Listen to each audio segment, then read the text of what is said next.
Olá, tudo bem? Eu sou o João e eu vim falar sobre o modernismo em Portugal. O modernismo em Portugal foi um movimento artístico e literário que se desenvolveu no início do século XX e foi até o final do Estado Novo. Seu início ocorreu num momento muito conturbado, que seria após a Primeira Guerra Mundial, e começava a caminhar para as causas que levariam à Segunda Guerra Mundial.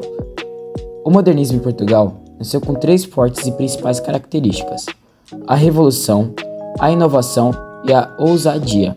Ele foi caracterizado pelas buscas de novas formas de expressão e pela ruptura com as tradições literárias e artísticas do passado. Além disso, os modernistas estavam envolvidos em várias questões sociais, políticas e tecnológicas da época. E eles colocavam isso em suas obras de arte, tentando transparecer, passar o que eles queriam nas suas obras. Bom, e começou a ganhar força em 1915, com a publicação da revista Orfeu, que é considerada o marco inicial do modernismo em Portugal.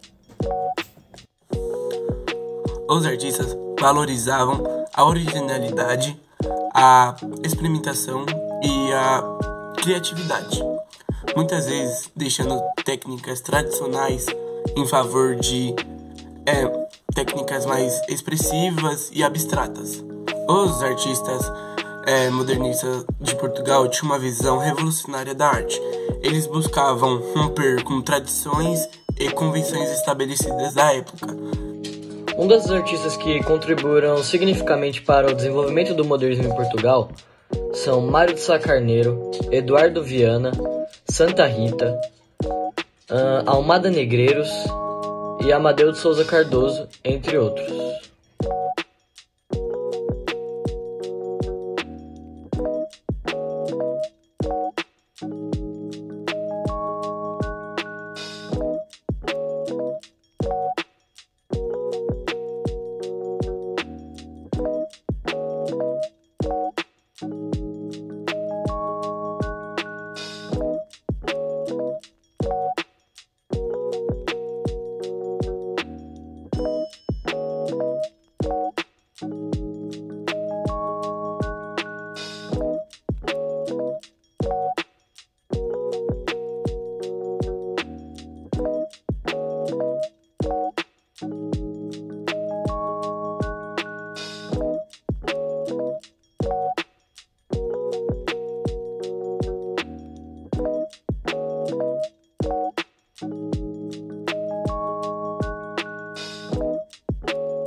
Olá, tudo bem? Hoje viemos entrevistar a Rosimeire Borba. E viemos comentar sobre um tópico muito interessante que seria o modernismo em Portugal. E gostaríamos de saber se você conhece um pouco sobre. Um pouco. E então você conseguiria explicar sobre os principais objetivos dos escritores e autores portugueses modernistas?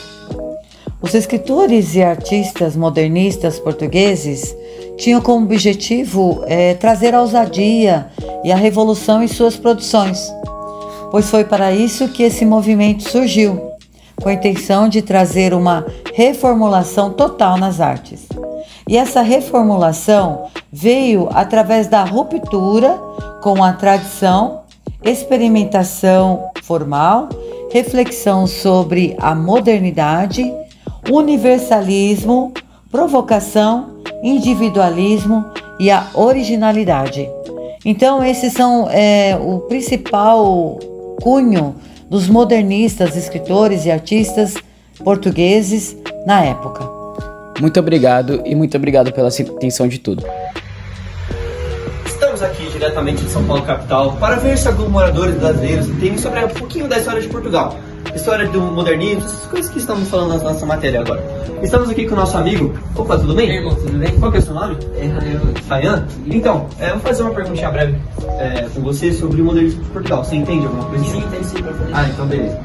Qual foi o contexto histórico e social em que surgiu o modernismo em Portugal?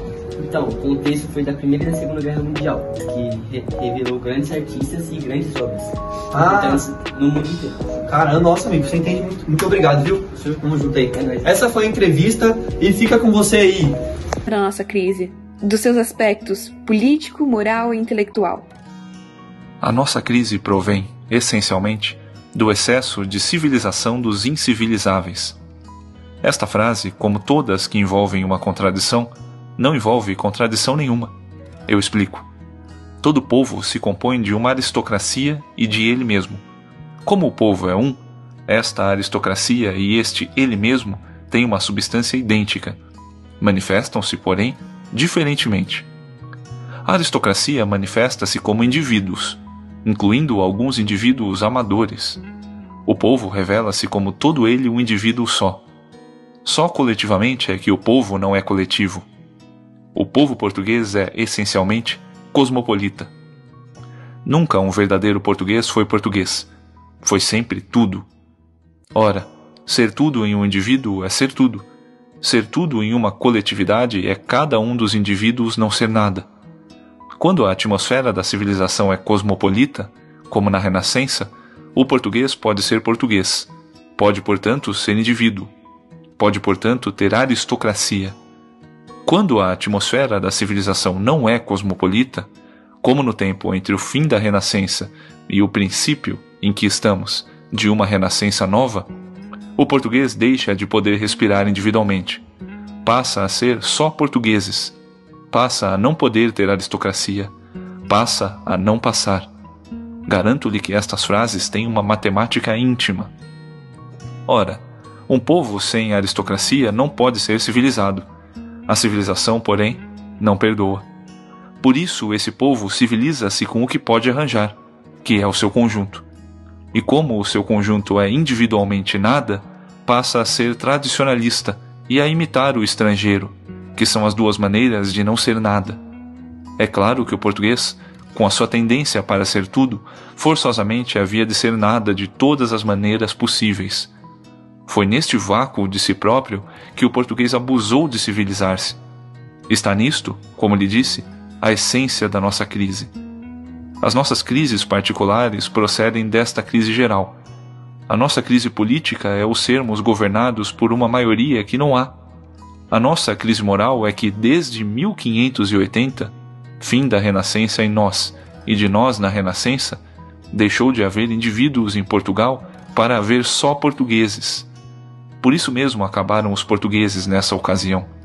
Foi então que começou o português a antiga portuguesa, que é mais moderno que o português, e é resultado de estarem interrompidos os portugueses. A nossa crise intelectual é simplesmente o não termos consciência disto,